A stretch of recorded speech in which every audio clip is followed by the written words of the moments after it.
dreamt about driving the ultimate sports car. I must have been about 10 when I started going motor racing with my father. We used to set off for Silverstone in the early morning and drive up through the English countryside.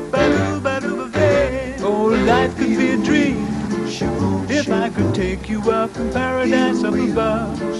If you would tell me I'm the only one that you love, life could be a dream, sweetheart. Hello, hello again. Shaboom, I'm home, we'll meet again. Oh, life could be a dream. It was incredibly windy, of course, in the back of those sort of cars, and so I devised a rather clever method of keeping myself warm with just my head exposed and wearing my father's old crash helmet.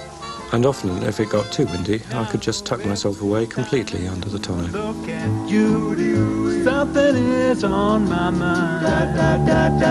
If you do what I want you to, baby, we'll be so fine. Oh, life could be a dream.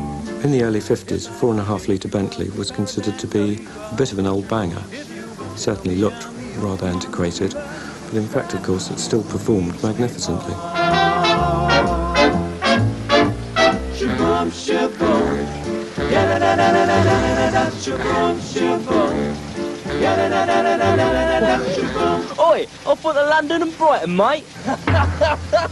Shaboom, shaboom, ya-da-da-da-da-da-da-da, shaboom.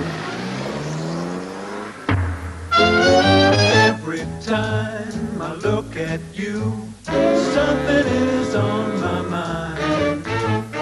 If you do what I want you to. I think my most vivid memory from sitting in the back of the Bentley is of my father and Wally in the front seats, with Wally wearing this old beret which he'd jammed firmly over his ears to keep them warm. If you would tell me I'm the only one that you love. Wally, in fact, had been a racing mechanic for Bentleys in their heyday in the 20s and had actually mechanicked for the Bentley boys themselves. This was in the era when the mechanics would actually ride in the car with the drivers and be expected to jump out and mend it if anything went wrong.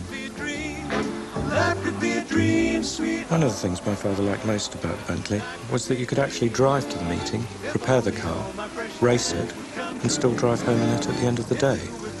And if necessary, you could use it the next week to take the kids to school. I think for a racing car, that's a fairly spectacular sort of performance. The first thing when we arrived at the racetrack would be for Wally and my father to prepare the car for racing.